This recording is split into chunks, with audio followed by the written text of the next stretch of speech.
Aula número 10 do estudo bíblico sobre o livro de Apocalipse. Carta de João à igreja de Esmirna. Vamos lá. Mais um estudo, né? Mais um texto. Deixa eu abrir aqui a minha Bíblia. Você quer que eu leia esse pedaço aí, Para a Ken? gente poder acompanhar. Pode ler, meu amigo. Vamos lá. Apocalipse, Então, ó, capítulo 2, capítulo 2, versículo 8 ao versículo versículo 11. 8 a 11. Versículo 8. Ao anjo da igreja em Esmirna, escreve: Estas coisas diz o primeiro e o último, que esteve morto e tornou a viver. Conheço a tua tribulação, a tua pobreza, mas tu és rico, e a blasfêmia dos que a si mesmos se declaram judeus e não são, sendo antes sinagoga de Satanás. Não temas as coisas que tens de sofrer. Eis que o diabo está para lançar em prisão alguns dentre vós, para ser de postos à prova. E terei tribulações de 10 dias. Sê fiel até a morte, e dar-te-ei a coroa da vida. Quem tem ouvidos, ouça o que o Espírito diz às igrejas. O vencedor de nenhum modo sofrerá dano da segunda morte. A minha versão ela é um pouco diferente, que vocês estão usando mais a nova versão internacional, né? A minha é a nova Almeida atualizada, mas acho que dá para entender o cerne da questão. A gente sabe, né, Marco? Quando a gente está estudando a Bíblia e a teologia, quanto mais versões, melhor. Sim. Em questão de comparações, né? É muito importante. Exatamente. Exatamente. Bora lá.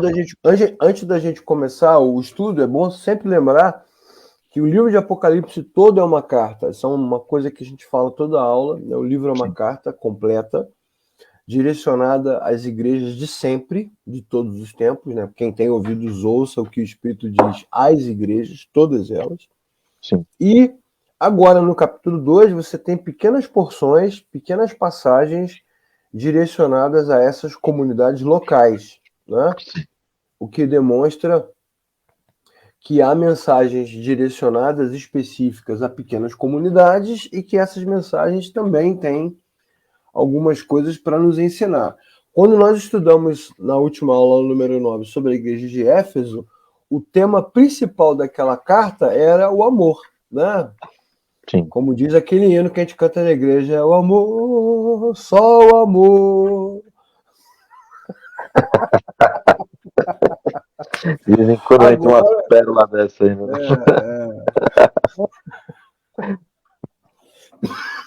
Ai, meu Deus do céu.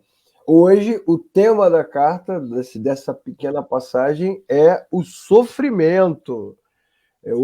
Mudou o tema. Mudou o tema. É. E é um tema que traz o dilema para muita gente, né, Leclerc? Parece que Nossa, muita coisa, muita coisa. muita gente tem dificuldade de acreditar, e isso aqui não é uma profetada nossa, né?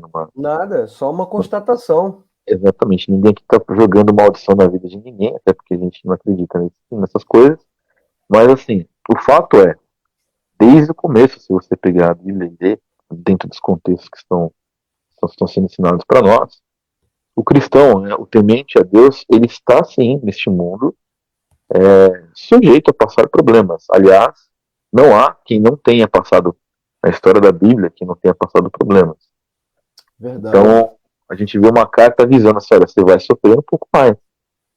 Parece que para alguns, para essas teologias contaminadas, né, principalmente a confissão positiva, a teologia da prosperidade, se alguém escreve um negócio desse, não, se você está passando problema é porque tem alguma coisa errada na sua vida.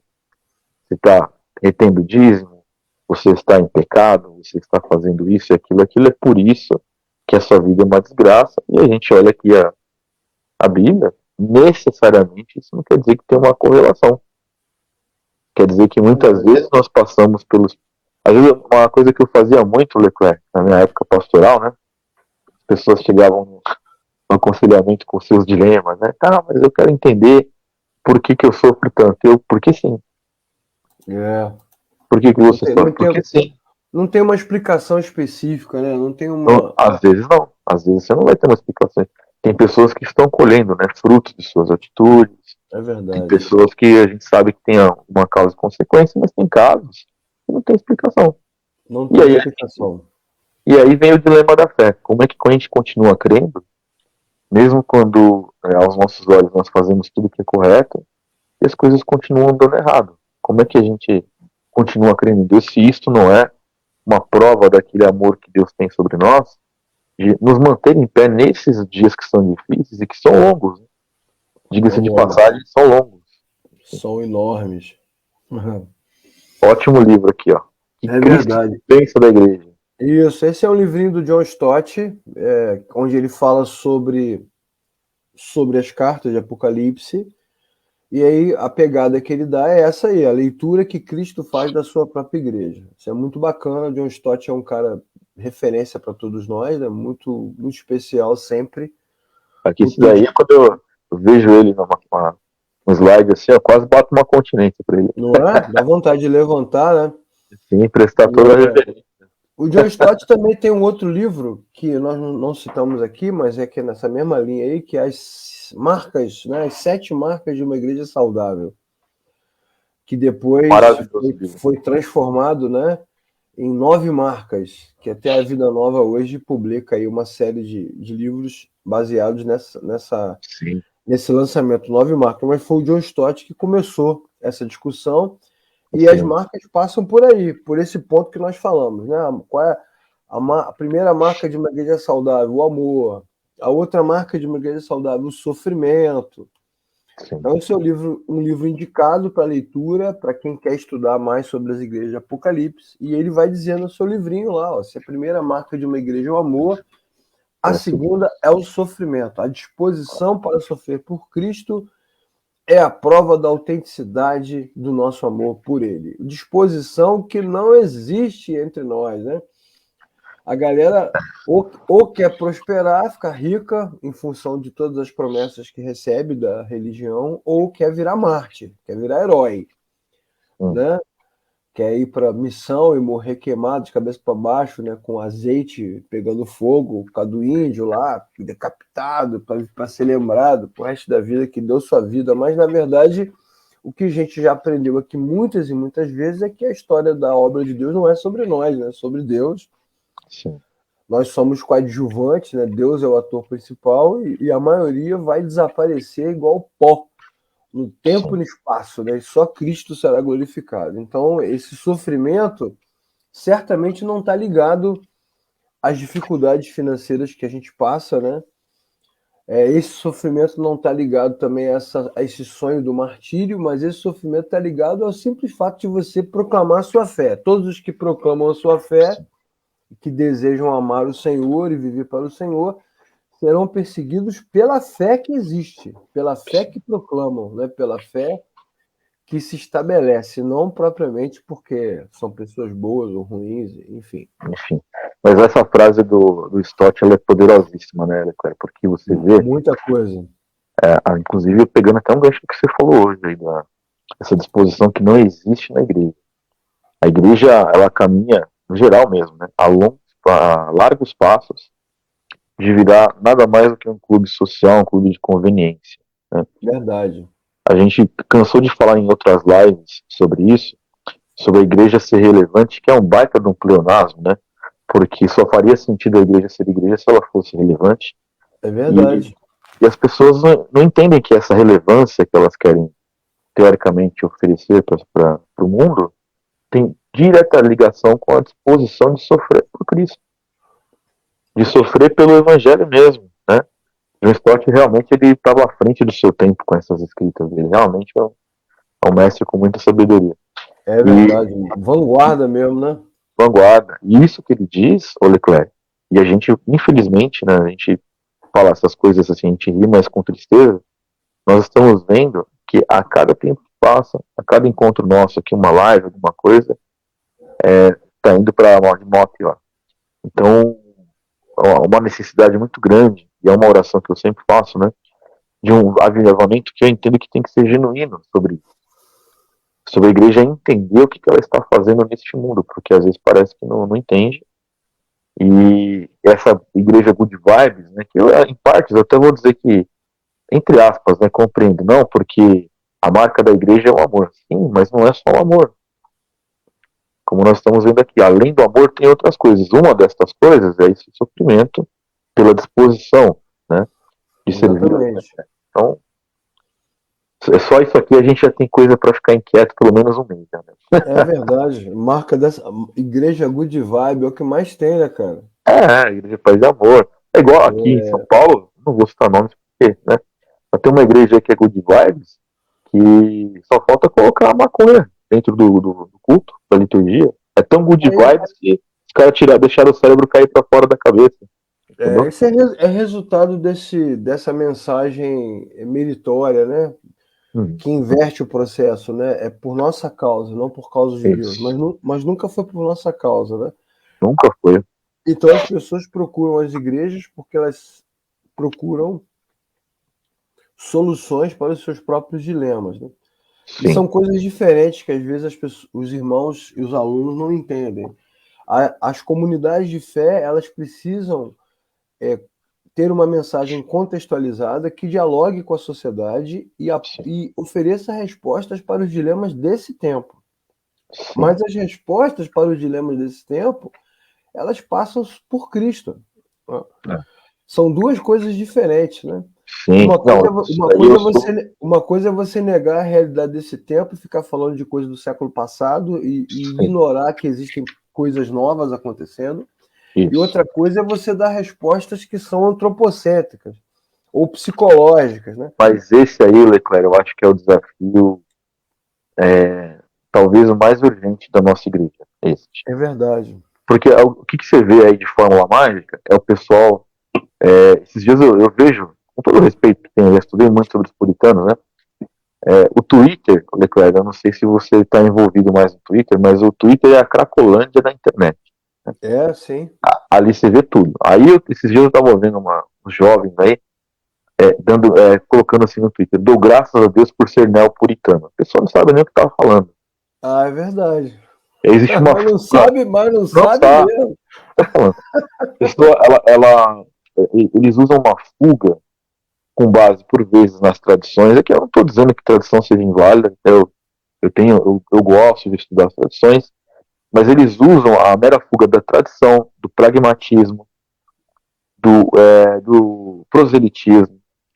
Só a minha igreja serve porque a minha igreja é centenária, porque isso, porque aquilo, porque aquilo outro, como resposta aos temas que nós temos urgente. Uma coisa é, como você falou, você ter um diálogo com as novas realidades sem comprometer o cerne do evangelho.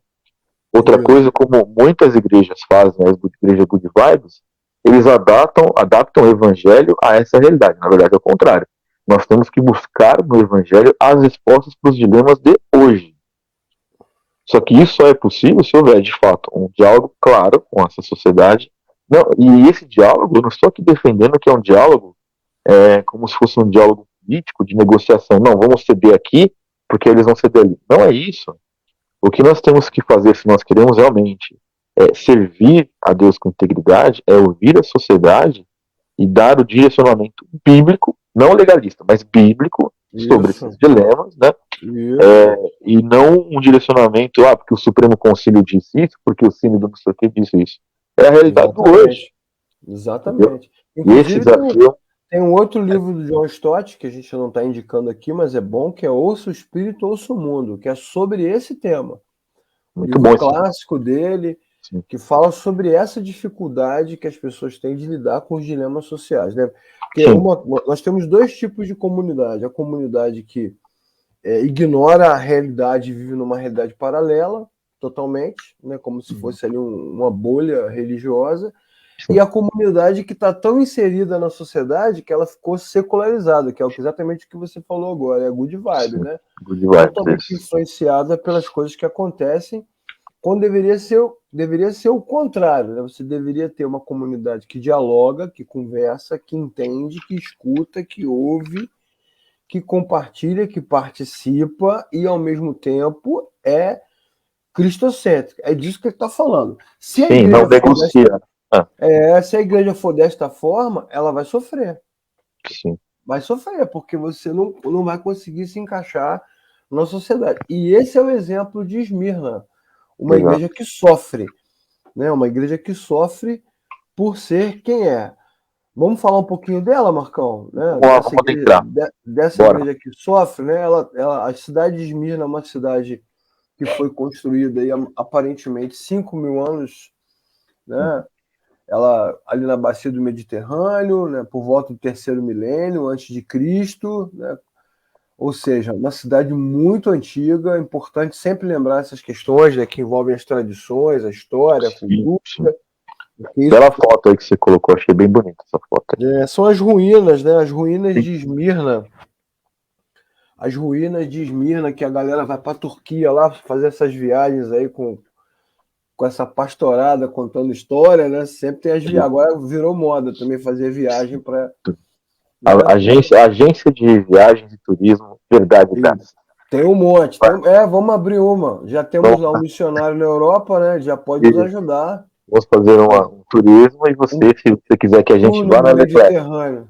a gente te batiza de novo lá no Rio Jordão, vai ser É lindo. verdade, é verdade. Bota aquelas roupas de judeu, Isso, né? Para andar exato. com cajado na mão no meio da estrada. Olha, eu quero destacar o seguinte: a relação que Esmirna tem com a cultura grega. Isso é importante. Assim, Importantíssimo. na aula de Éfeso, nós falamos sobre o templo lá de Artemis, como isso tinha influência sobre aquela comunidade. E aqui na cidade de Esmirna, há uma influência muito grande da cultura grega sobre aquela cidade, sobre aquela população. Importante demais entender como isso funciona e como isso tem efeito e como algumas coisas que são ditas estão relacionadas com esta tradição, né? De acordo com Astrabão, já fica aí a dica, você que vai ter um filho menino, né? Um menino vai nascer, você já tem um nome legal para colocar, Astrabão, que era historiador. Astrabão escreveu uma obra muito legal que fala das cidades da Grécia, da Ásia, né? Uma obra completa de cultura, de comportamento, era um observador, né, um cara muito inteligente, e ele fala que Esmirna, na verdade, tem duas possíveis origens, né? Duas origens possíveis. A primeira é o fato de que ele foi uma cidade fundada por uma amazona. Você que acha que a história da Mulher Maravilha é fake, mas havia Amazonas no passado, né? E aí é o que a mitologia narra, e teoricamente Éfeso teria sido o nome antigo da cidade, mas há uma outra possível origem, que é a história que era mais contada, é que, na verdade, a cidade de Esmirna, né, se refere à mãe de Adonis. Olha só que coisa linda, né? Você que já comprou camisa na Adonis, roupa na Adonis não tem mais, né? Essa eu nem lembrava dessa, cara. Quem comprou roupa na dose, que foi o meu caso, tem que tomar a 30ª dose da vacina. A palavra esmirna vem de mirra, que significa, né, erva amarga, é uma beleza, a beleza, a suavidade, né, o perfume da mirra, que traz cura, que rejuvenesce, tem uma amargura aí que traz beleza, que é o caso de Adonis, que é resultado de uma relação incestuosa, né, de Esmirna com seu pai, que gera Adonis, que era um símbolo de beleza, né, um símbolo de beleza e promiscuidade na, na Grécia Antiga, na mitologia da Grécia. Isso traz sofrimento. Olha que coisa incrível, né? O próprio nome da cidade está relacionado à beleza e à dor, né? A suavidade, ao perfume, e a dor, à amargura. Interessante, assim como Éfeso está relacionado à beleza, né?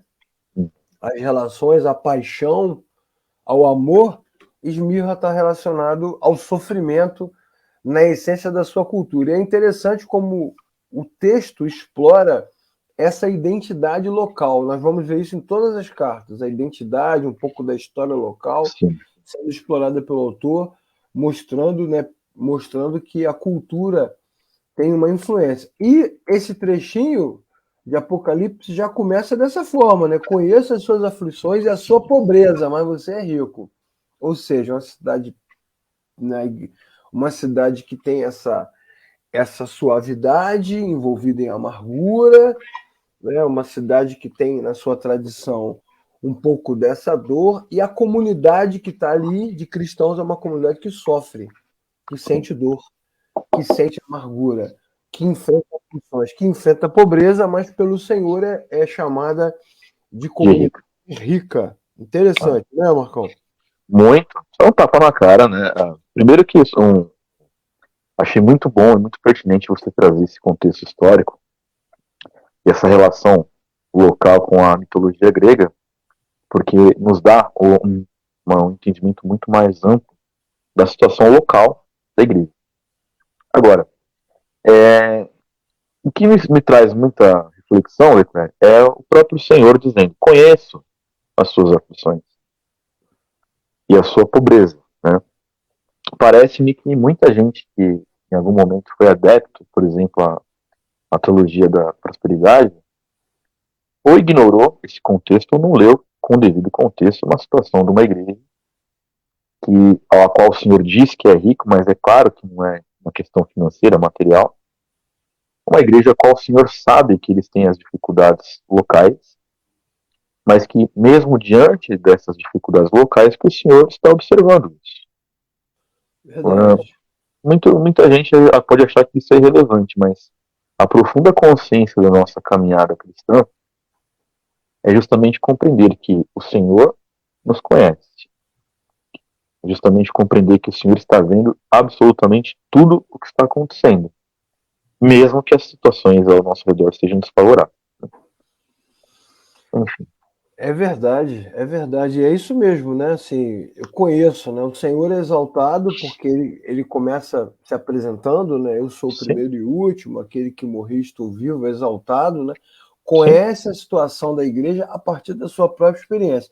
Nessa narrativa de Esmirna, tem uma pequena comparação também, assim, nos detalhes, da sim, paixão de Cristo, né? sim.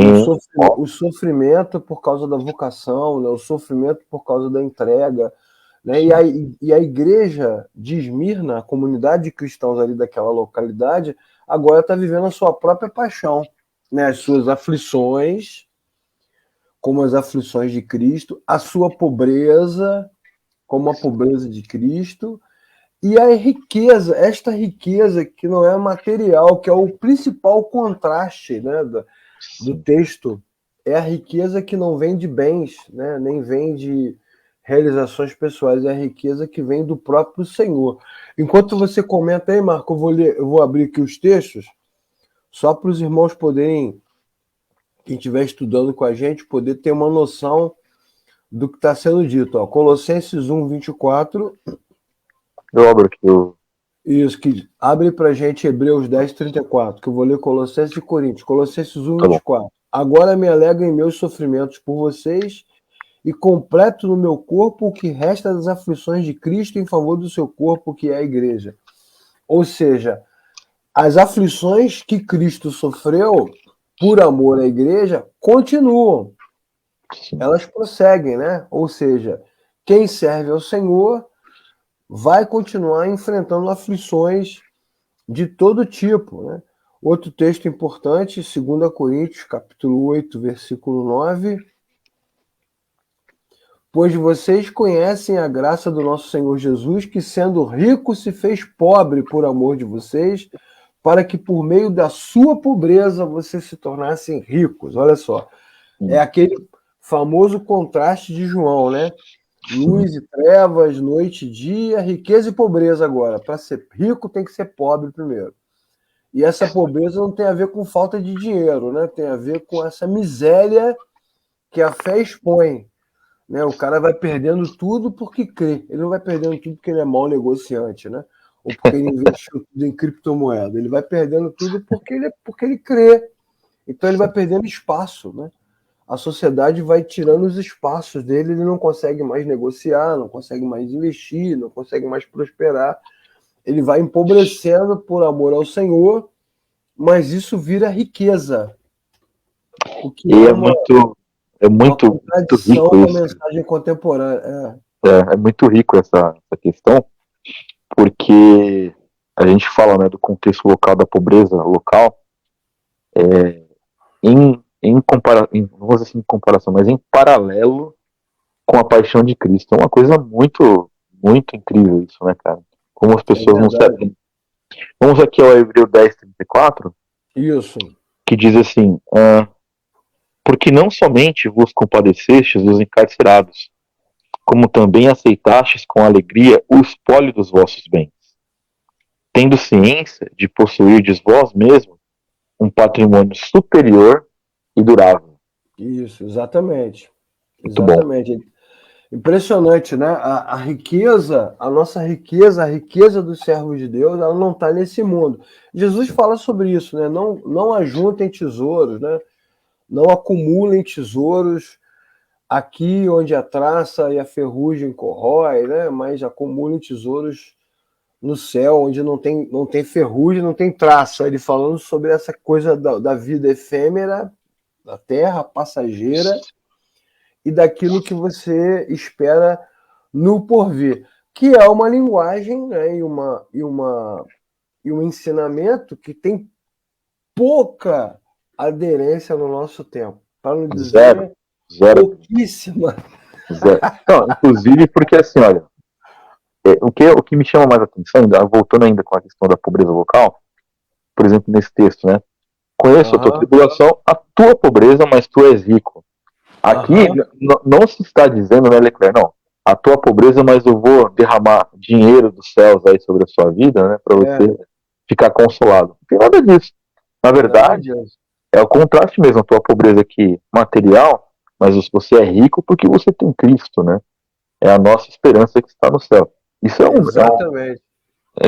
você ensinar isso numa igreja hoje, Leclerc, a depender da igreja, você vai ser taxado de miserável, de pobre de espírito, né? De Exatamente. tudo que é ruim. Né? É uma riqueza que não está relacionada com essa vida, né? Não está relacionada com esse Exatamente. tempo. Exatamente. Isso é importante, porque assim, qual era a grande dificuldade das igrejas da Ásia? Já falamos sobre isso nas aulas anteriores, né? É que todo o comércio, toda a vida social, todo o mundo dos negócios, né? Todo o mundo de relacionamentos, o networking que nós chamamos Network, hoje, estava relacionado à religião sim. do império. Falamos muito sobre isso nas aulas anteriores, né? O culto Sim. a César, o culto ao imperador. Então, assim, o Império Romano, ele não tinha problema com as diferentes culturas. Você podia adorar quem você quisesse, né? Se quisesse fazer um culto relacionado à sexualidade, podia. Quisesse sacrificar criança, podia. Quisesse se matar, podia fazer o que você quisesse, desde que você indicasse, aceitasse que o imperador também era uma divindade. Então, a grande questão desse tempo é que o culto ao imperador, o Império Romano, está no centro das relações. E isso é inaceitável no cristianismo. Então, todos os cristãos sofrem perseguição por isso. Eles não sofrem perseguição por causa de outras questões. Né? O ponto principal é que os caras não vão se curvar, né? Eles acabaram de nascer de novo, eles tiveram um encontro verdadeiro com Jesus, eles não vão se dobrar diante da divindade romana. E aí vem o quê? Vem os amiguinhos judeus, né? Vem Os as sanções. amiguinhos judeus, isso, eles se sentem atingidos pela fé cristã, uma vez que o cristianismo desmonta o judaísmo, desmonta aquela questão relacionada à lei, desmonta o sinédrio, desmonta o farisaísmo, e aí eles começam a perseguir os cristãos, já com Cristo em vida ainda, né? Cristo ainda Sim. vivo, matam Jesus, ele ressuscita, os caras continuam perseguindo, e uma das formas de perseguir o cristão, uma das formas mais eficazes de manter essa perseguição é dedurar a galera, né? É Sim. dedurar, é blasfemar, é apontar que olha os cristãos aí, ó, eles não se curvam a César, eles não aceitam as regras do império, eles são rebeldes, eles são criminosos, eles são cuidado com esses caras, cuidado. Então eles levantam acusações, né, blasfêmias, eles vão atrás porque eles querem eliminar os cristãos. Por isso Jesus chama os judeus, queridíssimos amiguinhos judeus, de sinagoga de Satanás. Por causa Esse aí dessa eu declaro. perseguição. Esse é o verdadeiro caso que não é tão incomum quanto a gente gostaria que fosse. Né? Né? daqueles que se dizem, né, os judeus dizendo que adoravam a Deus, mas se opondo ao cristianismo, né, por consequência ao evangelho, e de tal forma que o Senhor conhece essas blasfêmias, né, desses que se dizem judeus, mas que são sinagogas de Satanás. Essa questão do religioso que diz que adora a Deus e faz a vida dos outros ao inferno, não é de hoje. Não, não. Isso Isso é de aí, sempre, né? Isso é de isso aí. sempre. Não, então, isso Exatamente. responde a alguns dilemas que as pessoas têm, porque também é comum, né, Leclerc? Abrindo um pequeno leque aqui, muitas pessoas, já atendi muita gente que sofria perseguição de pastores, bispos, diáconos, isso, aquilo, outro, que a pessoa, ela era um santarrão dentro da igreja, mas era um satanás, né, nos bastidores, né? Isso é coisa comum, isso não é novidade, isso acontece desde sempre, inclusive está aqui um caso muito claro do qual o Senhor sabe desses que se dizem judeus, mas não são. Na verdade, a Exatamente. oposição desses em relação ao evangelho é que os denominou como a sinagoga de Satanás, né? Ou seja, estão dentro da igreja, estão no meio dos cristãos, mas estão servindo ao Satanás. Não é Exatamente. uma coisa nova, e quando você vê um caso desse aí hoje, você já sabe que não é uma coisa nova. Não tem novidade, né? Como Zero diz, novidade. como dizia o Chacrinha, né, o velho guerreiro, nada se faz, nada se cria. Tudo se copia. Tudo se copia. Exatamente. A sinagoga de Satanás. Vamos nos apegar a esta frase aí, que a sinagoga de Satanás continua. A denominação que mais cresce no mundo, no Brasil, é a sinagoga de Satanás, né? A perseguição da igreja, ela acontece de muitas formas. Ela pode acontecer pelos pagãos, né, que têm raiva dos cristãos por várias razões, principalmente porque o cristianismo acaba esvaziando as outras religiões e isso gera problemas econômicos, né? É importante você entender que ninguém está ligando para divindades invisíveis, né? O problema é dinheiro.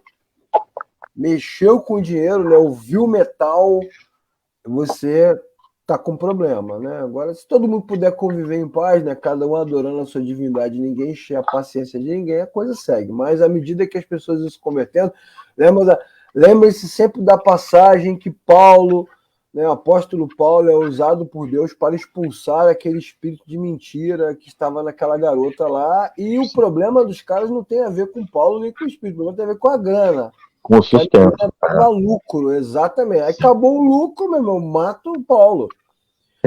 E a igreja de Esmina, ela sofre as três perseguições. Ela sofre a perseguição dos pagãos, ela sofre a perseguição das autoridades romanas, e essas duas perseguições são fomentadas pela comunidade judaica, que Jesus já tinha falado sobre ela lá em João, capítulo 8, versículo 44, ele diz que os caras são filhos do capeta, filhos do demônio, né? Filhos de Satanás. Satanás é vosso pai, ele diz.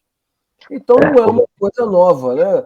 É só um desdobramento que já acontecia antes. Fala, Marcão. Diferente do que muita gente pensa, né, Leclerc? Que é a sinagoga de Satanás, né? Você vai entrar na sinagoga, tem um Satanás lá em cima do púlpito pregando, né? Não tem nada a ver. Você pode ver que não tem nada a ver. Pelo que a gente viu aqui, a gente vê pessoas que estavam ali convivendo entre os cristãos, muito provavelmente dentro do ambiente da igreja, como o texto nos mostra, e tendo atitudes igual a do demônio. Simples assim. Então, Exatamente. quem tem aquela imagem, né, da perfeição entre o convívio do ambiente cristão já pode começar a tirar essa perfeição da sua cabeça, porque isso não existe. Isso é coisa da literatura, né? Isso é coisa da Sim, literatura. A gente cria lá uma expectativa falsa, tal, mas na prática não existe mesmo, né? Na prática o que você tem são pessoas que perseguem umas às outras, né, por conta dos seus interesses vis, né, interesses políticos, vão se perseguindo, né, vão se cercando e vão dominando, né? É um domínio que quer se exercer, né? Inclusive Jesus, né? Os caras queriam controlar Jesus, sim. os fariseus queriam controlar Jesus, os escribas queriam controlar, os discípulos queriam controlar Jesus, né? Isso é do ser humano, isso é da natureza humana, querer controlar o Criador desde o Éden, não tem novidade. Agora, a ênfase do livro, né, de Apocalipse à igreja de Esmirna está exatamente nesse aspecto. Assim, os caras eram perseguidos porque amavam a Jesus. E o amor a Jesus não permite, né, não permite que eles se envolvam com uma série de coisas, principalmente do que diz respeito à idolatria. E aí vamos lembrar lá das primeiras aulas, quando nós dissemos aqui no nosso estudo que o tema principal do livro de Apocalipse é a adoração. Não é o diabo, não é o anticristo, não é o fim do mundo, não é o novo mundo, é a adoração. O que está em discussão é a adoração. Quem você está adorando, né? Diante de quem você se curva, quem você reconhece como autoridade, como divindade, como centro. Então é isso que está sendo discutido. E é isso que o Senhor sabe. Ele sabe que esses cristãos fiéis são perseguidos porque realmente amam o Senhor, porque realmente conheceram o Senhor, nasceram de novo. E são perseguidos das três formas possíveis, né? Pelos não crentes, pelo Estado, né? E pelos crentes. Então você tem três tipos de perseguição. A perseguição do ímpio, a perseguição do Estado, do status quo, né, do Estado, e a perseguição dos que estão ao seu lado, daqueles que caminham ao seu lado, né? Somos corpo. Assim vem tá esse diante de você.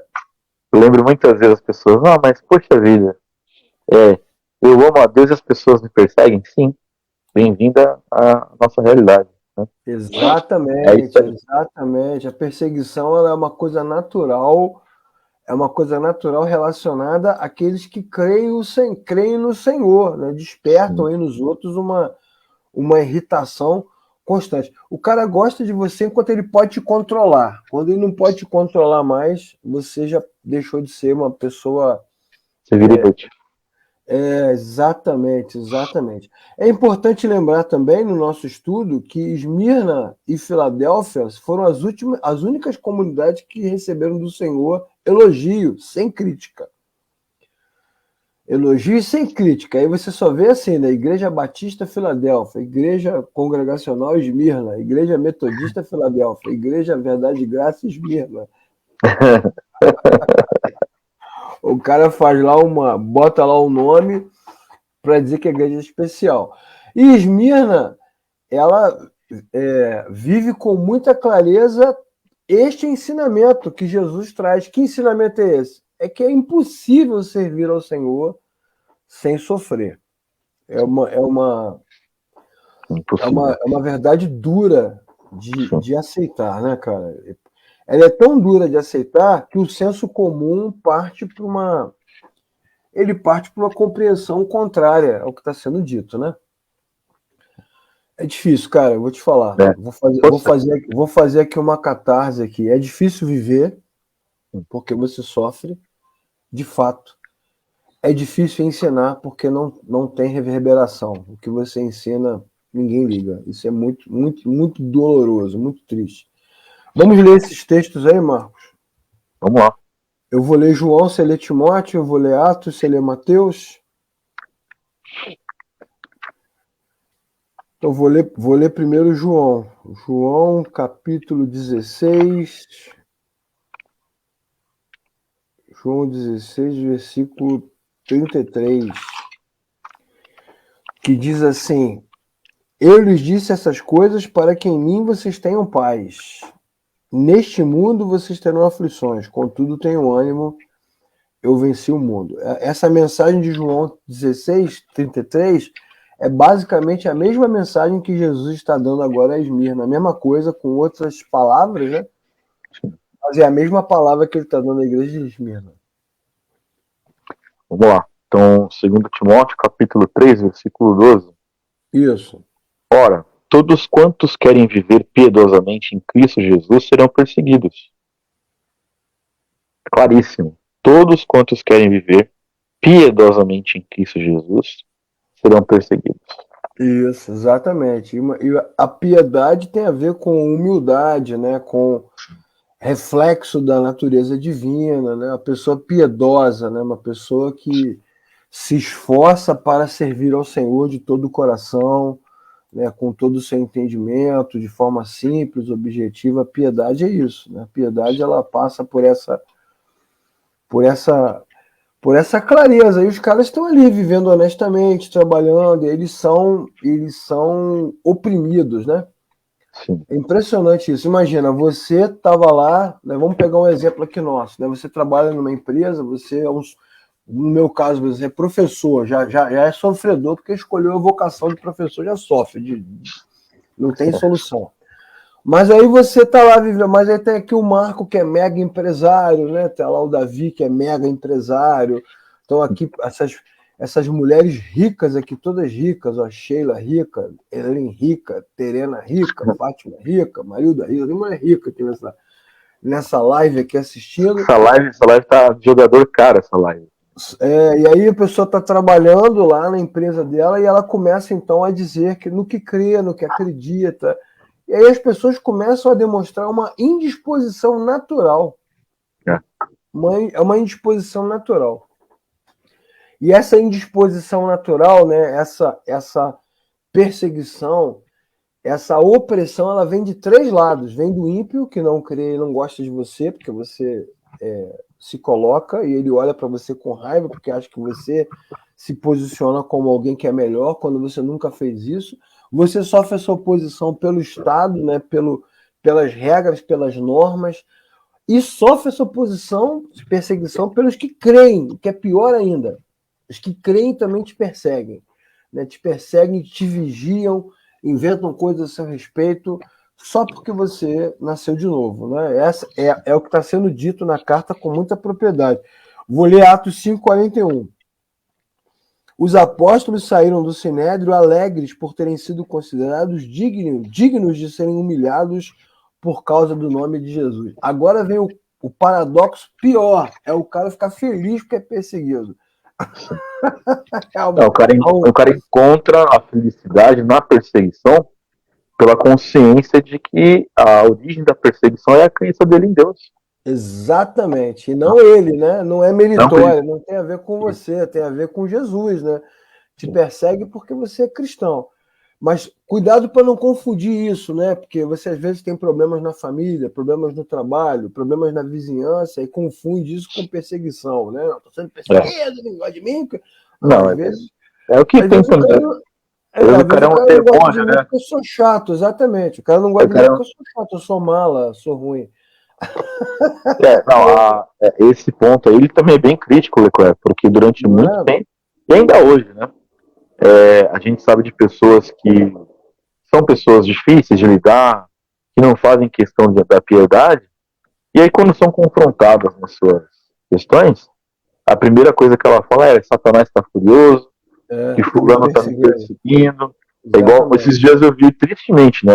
Na hora a gente dá risada, mas depois a gente fica mal. Vi um vídeo supostamente de um pastor, não sei se é, que estava sendo despejado da casa, né? Não sei se passou por problemas financeiros, não tinha dinheiro para pagar, mas aí a polícia foi lá cumprir a ação de despejo.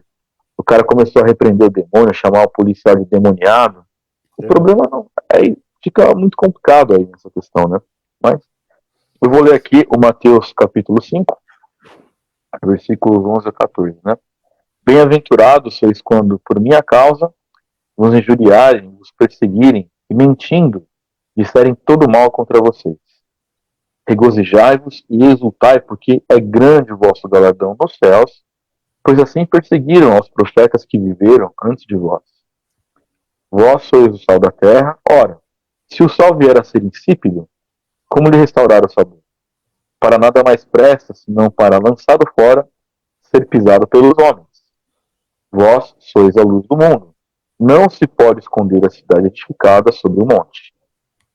Exatamente. Você vê que a promessa de Deus é sempre relacionada à vida eterna, né? Sim. Você tem galardão no céu. Então, não tem nada a ver com este mundo aqui. Exatamente. Você tem galardão na eternidade. Você tem algo de Deus especial para você no porvir. Sim. Isso é importante. Muito importante. O foco do texto é exatamente isso. O sofrimento ele é inerente, né? Não vai ser arrancado, vai ser mantido. Não peço que os tire do mundo.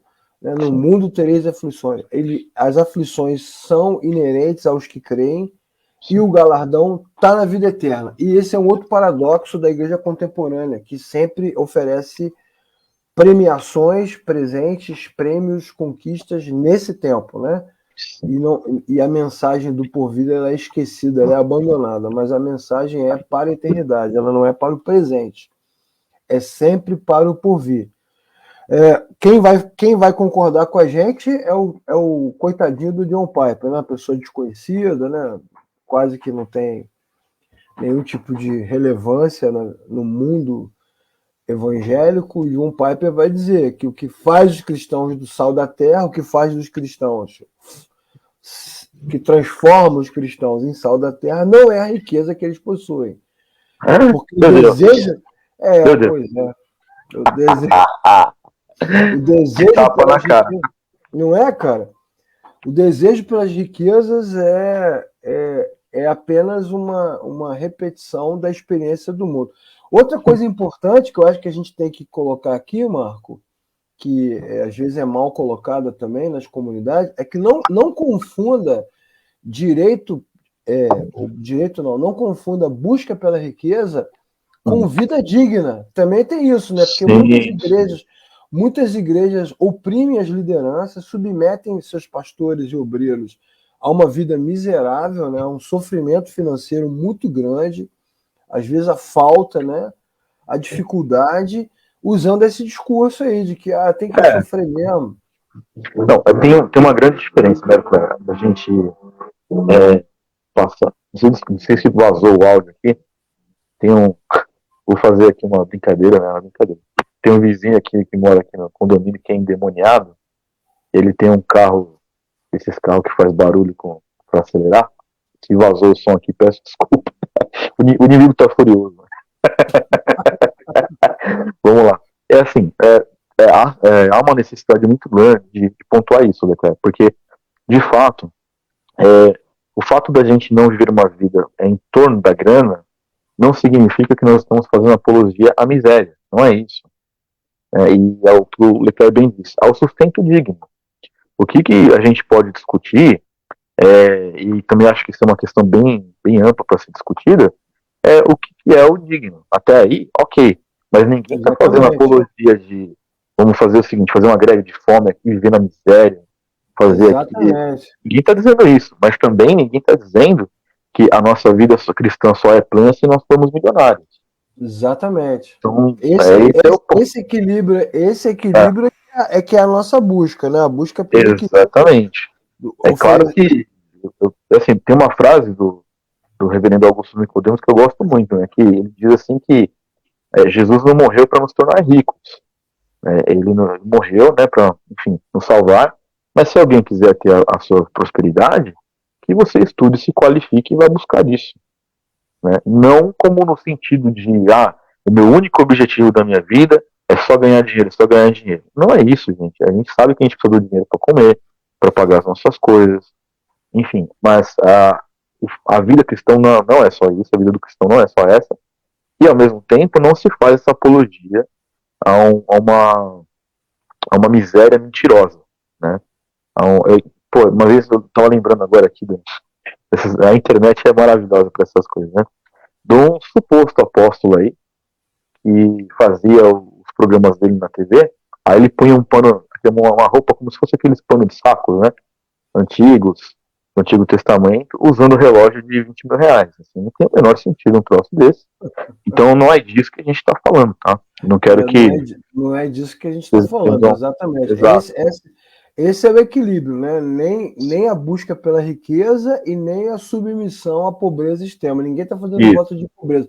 Porque aí você vai pegar a igreja contemporânea do nosso tempo, vai comparar com a Idade Média, né? Onde o cara fazia voto de pobreza, né? Se isolava num lugar inóspito, vivia sofrendo, como se isso fosse prova de amor ao Senhor.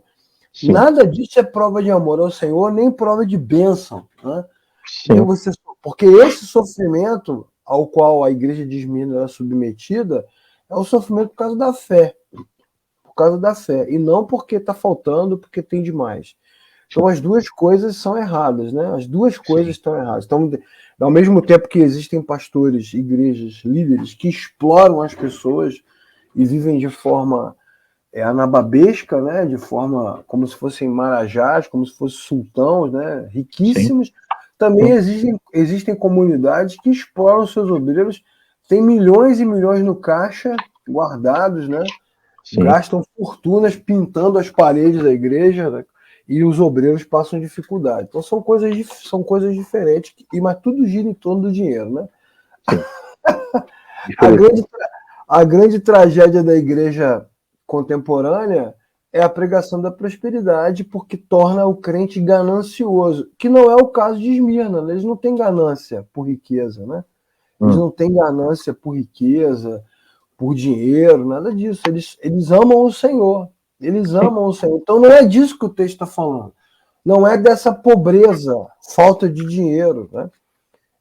Na verdade, é a situação que eles vivem em função da sua fé. E é isso que está sendo corrigido. É isso que está sendo apontado, né? É isso que está sendo dito pelo Senhor Jesus de uma forma muito grande. De fato, o que essa comunidade enfrenta é privação. A privação, ela é real, né? Ela é tangível, ela é vivenciada por essa comunidade. Por quê? Por causa daquilo que nós já explicamos. As cidades da Ásia e da Europa viviam em torno do Império Romano. E o Império Romano criou uma sociedade que girava em torno da religiosidade, o culto pagão. E aí vem aquela coisa da besta, né?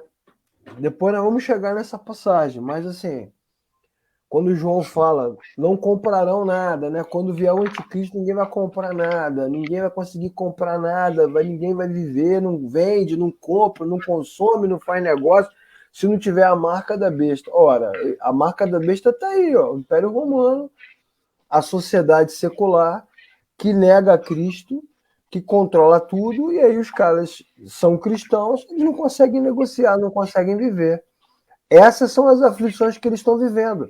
E é por isso que eles estão sofrendo. E Jesus sabe, assim, conheço as suas aflições. Vocês decidiram agir corretamente nos negócios, né? Vocês renunciaram aos métodos inescrupulosos, vocês enfrentam dificuldade porque os pagãos e os judeus se negam a trabalhar, a fazer negócio com vocês. Alguns de vocês têm os bens confiscados porque são servos fiéis ao Senhor. Isso não é a primeira vez que acontece. A gente tem o caso bíblico lá de Acabe, que toma a vinha do cara porque ele era fiel a Deus. Então, isso é o problema do Estado, né?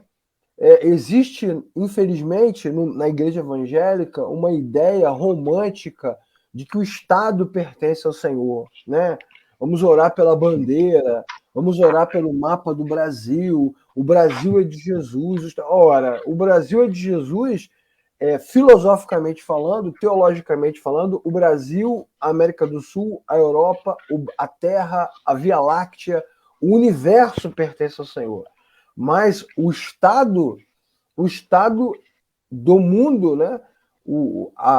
A estrutura sociopolítica do mundo, ela pertence à natureza caída do homem. Ela se opõe a Deus. Ela se opõe a Deus. Né? Naturalmente se opõe a Deus. Não tem como. Não tem como. Então isso é um romance, né? Não, nós vamos conquistar aqui, vamos eleger um presidente, um senado, tal, vamos governar, e o reino de Deus vai ser estabelecido. O reino de Deus não vai ser estabelecido com a política. O reino de Deus já foi estabelecido na cruz. Já existia antes da cruz e vai continuar eternamente, né? Então isso é uma discussão boba, e fica essa narrativa romântica, né? Não, o Brasil é de Jesus, o Rio de Janeiro é de Jesus, São Paulo é de Jesus.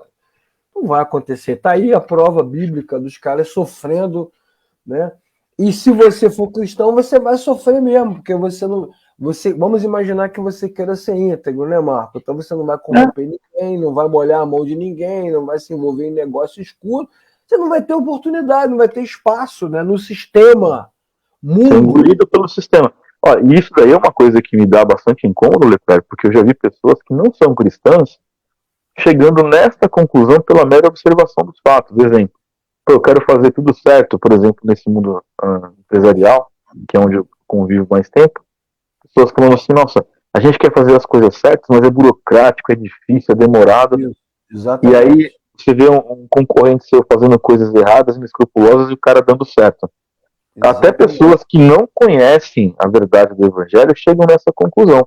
Então o povo cristão precisa se instruir mais nesse sentido para entender que quando você decide firmemente, né, e no caso do cristão, não é uma questão meramente comportamental, quando ele decide servir a Deus, principalmente na sua integridade, nas suas decisões, nas suas atitudes, não existe uma forma de ter um caminho fácil com isso. Então, me dá bastante estranheza ver gente com um dilema de fé, dizendo, eu vou abandonar a fé, vou abandonar a igreja, porque depois que eu fui para a igreja quero fazer as coisas certas, tudo dá errado. Meu amigo, Exatamente. bem-vindo Exatamente. ao Evangelho. O Evangelho é isso. Se alguém promete Exatamente. algo diferente disso, tá errado, tá te enganando. Né? Exatamente. Talvez a única diferença entre o momento que a gente vive hoje e o momento bíblico é que nem todo negócio hoje está relacionado a uma adoração a uma divindade, né? Sim, A um sim, culto, a um aspecto religioso. Mas o sistema mundo, ele é totalmente corrompido e a Bíblia vai nos ensinar sobre isso, né? Que o sim. sistema mundo, né, tem dono por causa da queda. Então, a privação é natural. A privação é uma coisa natural, né?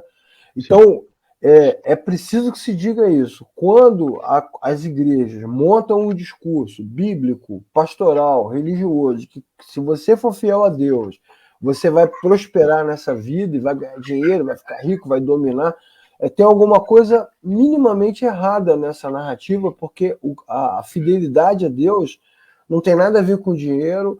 A riqueza que Deus oferece tem a ver com a vida eterna, o galardão, e esse mundo não funciona dessa forma. Não quer dizer que não haverá entre nós pessoas abençoadas, né? Sempre haverá. Exato, sempre haverá. Mas você não pode associar isso ao sistema, porque o sistema está Exatamente. corrompido.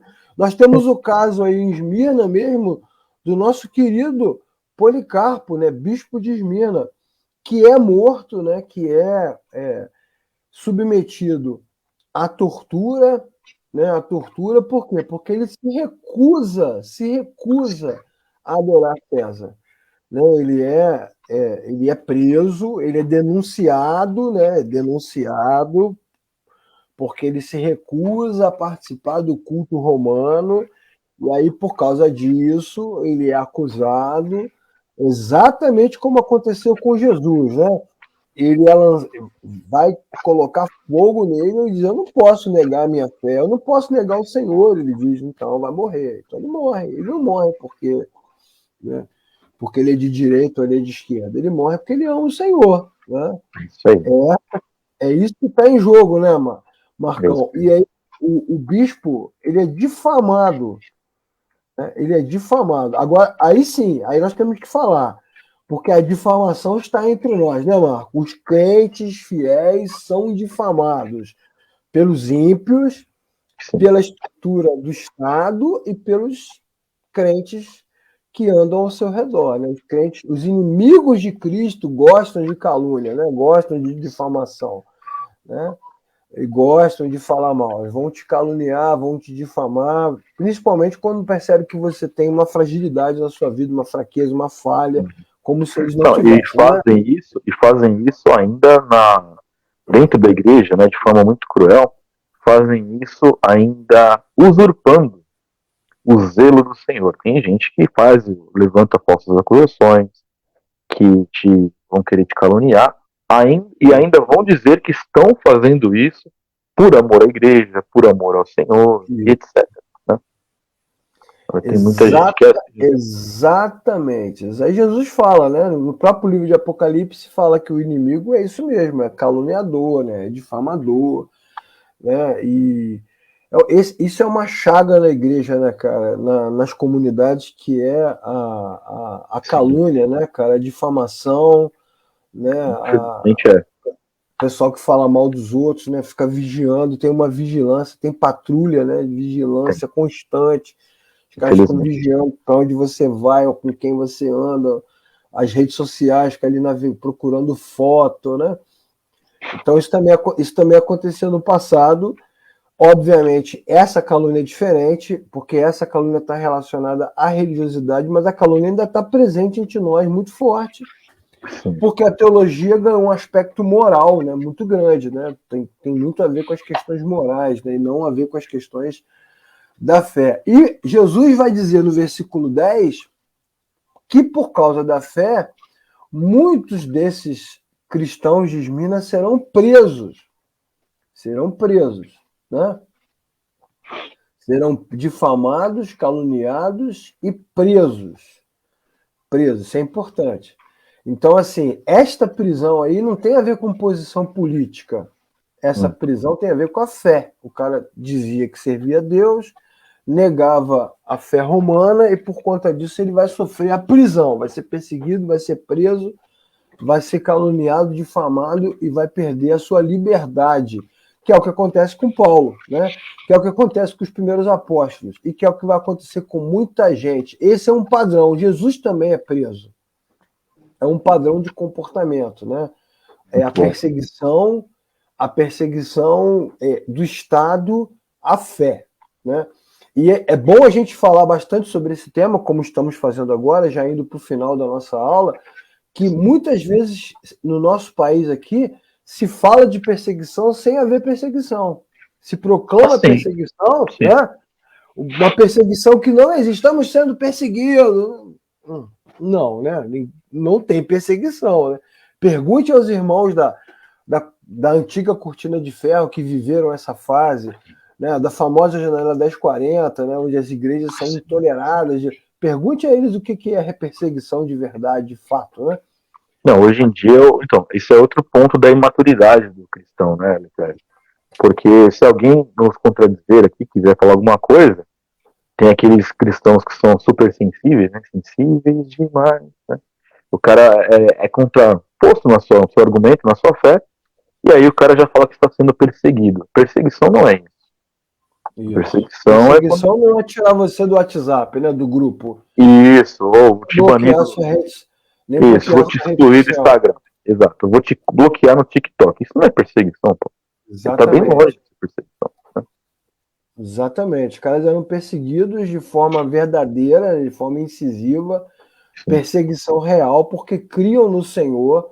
Né? Então, assim, não há entre nós hoje casos desse tipo. Ó, você trabalha aqui na nossa empresa, tá? Mas a gente descobriu que você é cristão, mas aqui na nossa empresa todos nós participamos mensalmente de uma adoração a Gaia, né? Temos um culto aqui que nós fazemos, nos reunimos entre cristais, incensos e nos curvamos diante da Mãe Terra, diante da árvore da vida plantada ali no canteiro da fábrica, todos nós descalços, ouvindo músicas, né, medievais, tocadas ao som de flauta e cravo, damos as mãos e adoramos a Gaia e pedimos que Gaia faça chover sobre nós o sêmen da fertilidade. E se você não fizer isso, se você não negar, você vai ser mandado embora. Isso não tem, isso não acontece. Né? Não acontece. Seria até interessante, né? Engraçado, né? Não, mas não acontece. Isso não acontece. Realmente. De jeito nenhum. Então ninguém é preso por causa disso. Não é verdade? Ninguém é preso dessa forma. Agora, o que se espera de Esmirna é que a comunidade tenha uma trajetória semelhante à de Cristo. É que não nega a sua fé. Né? É isso que Jesus está falando. Isso é importante, né? Isso é importante porque os discípulos normalmente têm um comportamento que vai para a negação, né? Começando pelos discípulos lá antes da ressurreição. Você não é servo de Jesus? Não, nunca vi Jesus na minha vida. O que é natural no homem é a negação, né? É farinha pouca, mil pirão primeiro. É a autossobrevivência, né? O que é natural é a autossobrevivência, é a autopreservação. Autossobrevivência não é uma palavra muito boa, não, mas é a autopreservação. Colocar-se a si mesmo em primeiro lugar. Mas Jesus, que é o nosso mestre, ele colocou a sua vida em último lugar, né? Não teve por usurpação exigir o seu lugar de Deus sendo Deus. Antes, esvaziou-se a si mesmo, forma de homem, obediente até a morte, morte de cruz. Então, Jesus se submete ao sofrimento colocando-se em último plano, colocando a criatura em primeiro lugar. E é isso que se espera dos servos de Deus. É isso que se espera dos servos de Deus. E é isso que Jesus espera de Esmirna. E é isso que Jesus espera de nós. Será que estamos dispostos, Marcão? Eu tinha colocado aqui no mudo para evitar o som do carro, né? Uhum. Mas certamente não. Certamente nós não estamos dispostos. Infelizmente, a gente tem que ser realista, né? A igreja está muito mal acostumada. Ouso dizer, né? Já disse isso para alguns amigos, né? Que a igreja, entenda o que eu quero dizer com bastante maturidade, tá? A igreja, nesse sentido, Leclerc, ela é mimada hoje. A nossa realidade é que a igreja se tornou uma igreja mimada. De pessoas que são imaturas, que não conseguem compreender uma trajetória semelhante à do próprio Cristo. É o que você colocou aqui nesse slide, muito bem colocado, de forma análoga, né? A igreja está prestes a ser levada para uma banca de testes, onde ela vai ser testada na sua fidelidade. Então, quando se trata de se colocar à prova, claro que eu estou falando de forma bem generalista, né? Mas nós sabemos que a nossa igreja, a igreja no geral, 99,9% das pessoas que estão da igreja não estão com essa disposição. Ainda acham ruim, né? Ainda colocam, né? Olha Deus, o que é que o Senhor está fazendo comigo porque eu sou tão bom? Isso. O Senhor está me deixando passar por isso e tal. Isso, né? exatamente. Essa fala sua é muito boa, porque na verdade é isso mesmo, que uma outra narrativa comum na igreja contemporânea é colocar no inimigo ou sobre o inimigo a responsabilidade de toda perseguição, mas essa fala sua é boa, porque a perseguição é controlada por Deus, né? Claro. Não pelo inimigo. Ao mesmo tempo que ela é inevitável, se você ama o Senhor, ela é controlável por Deus. O que Deus diz à igreja, né? Vocês serão perseguidos durante 10 dias. Nem 9, nem 11. Né? Não é livre. Existe. Então, esse é outro ponto que o pessoal fala, né? Satanás fez um rebuliço aqui na minha vida, eu não sei onde eu vou parar, como se tudo fosse uma ação direta, né, do demônio, né? Isso. E como se fosse tudo acaso, né? Sim. O acaso vai nos proteger, né? Enquanto eu andar distraído. Não vai. Não é função do acaso, né? Exatamente. E é daí que vem o não temas, né, cara? Sim, não tenha medo. O não temas vem daí. Por que o não temas vem dessa leitura? Porque é Deus que controla, é Deus que governa. Ou seja, é Deus que encaminha os cristãos para o sofrimento. E isso é o que faz mal aos nossos ouvidos. Quando você chega nesse ponto das discussões, na escola bíblica, na pregação, na aula, os irmãos sentem dor, eles reclamam, eles não concordam. Não, isso está errado, isso não faz sentido. É porque Deus vai me livrar do sofrimento. Bom, sim, ele leva o sofrimento, ele livra do sofrimento. É tudo Deus, é sempre sobre Deus. E nesse caso aqui, né, cara, uma frase que nenhum crente gosta de ouvir. Se pudesse, arrancaria da Bíblia, né? Ser fiel até a morte. Sim. Não, mas pesada, né, cara? É bastante.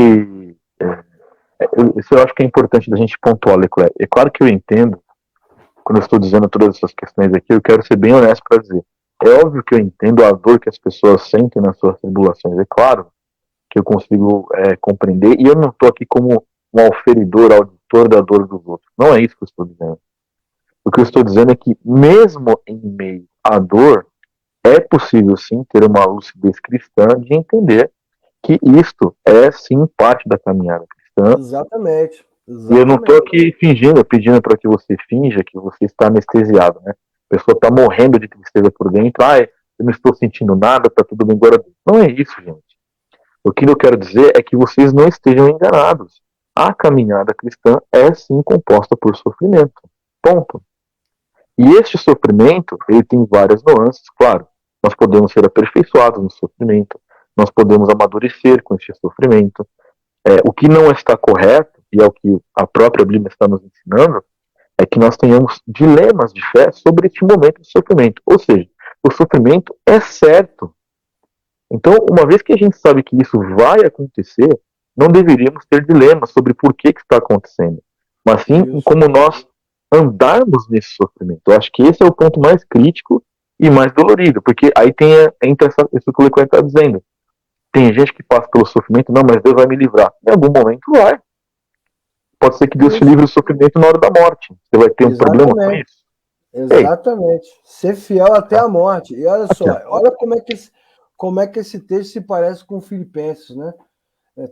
Tenham em vocês o mesmo sentimento que houve em Cristo Jesus. Sendo ele em forma de Deus, não teve por usurpação exigir o que ele tinha direito antes, esvaziou-se, assumiu a forma de servo, de homem, obediente até a morte de Cristo, e pelo que Deus o exaltou soberanamente. A exaltação, né, a coroação de glória é resultado do sofrimento, da obediência, da morte, do esvaziamento.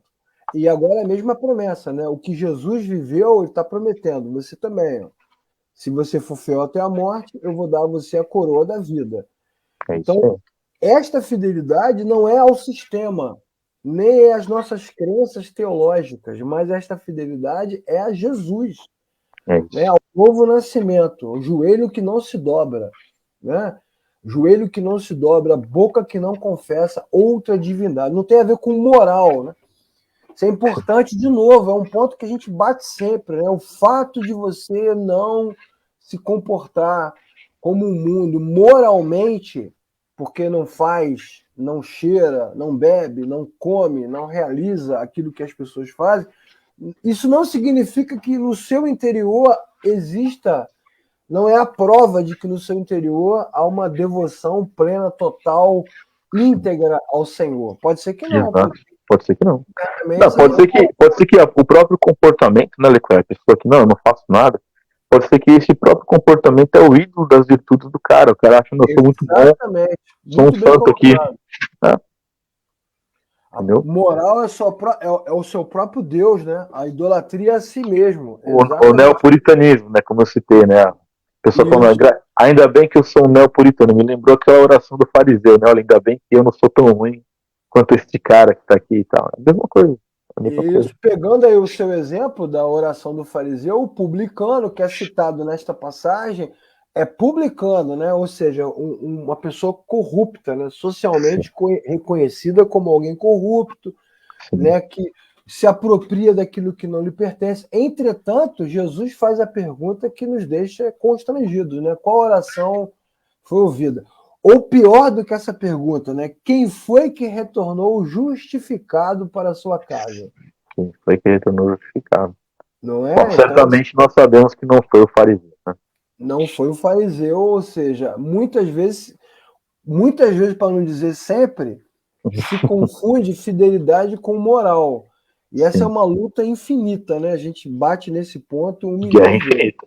Guerra E infinita. eu entendo, né? Assim, eu vou voltar aqui no ponto que nós já falamos, Marcos, que muitas vezes só é possível compreender esse ponto quando você tropeça, entendeu? É exatamente a fraqueza humana, né? A fragilidade, a incapacidade de ser vitorioso, né? Em tudo, a falha, a exposição é que gera a compreensão da graça, né? Então, a pessoa que não tem falha, não tem exposição, não compreende a graça de Deus como deveria, né? Infelizmente. Já falamos sobre isso muitas e muitas vezes.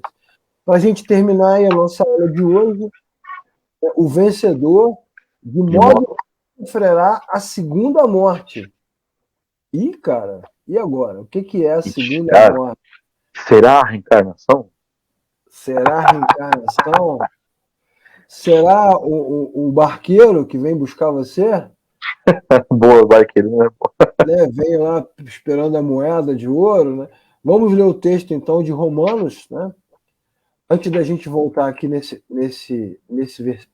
frasezinha, que acabou ficando na posição errada aqui, deixa eu ver Romanos capítulo 6. Vamos encerrar a aula de hoje nesse texto que é muito claro, né? Romanos capítulo 6, versículo 3 ao versículo 11. Vocês não sabem que todos nós que fomos batizados em Cristo Jesus, fomos batizados em sua morte, ou seja, marcados, né? Batizado significa marcados. autenticados, efetivados em Cristo, que nascemos de novo, nascemos na sua morte, né? O que marca a vida do cristão é a morte.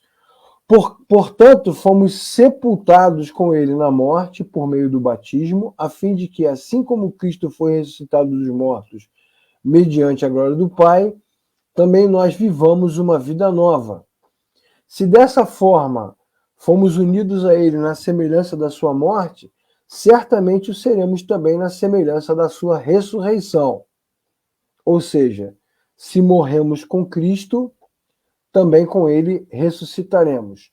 Pois sabemos que o nosso velho homem foi crucificado com ele para que o corpo do pecado seja destruído e não mais sejamos escravos do pecado.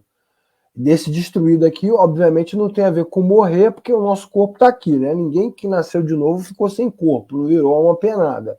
É uma forma de escrever, uma forma literária de narrar, para dizer o quê? Que esse corpo físico, essa natureza humana física, perdeu o seu poder de influência sobre nós. Agora você pode tomar decisões, né? Pode ouvir o seu espírito, pode ouvir a palavra de Deus.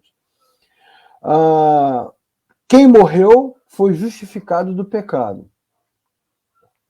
Depois você pede para o seu filho explicar essa passagem, irmão.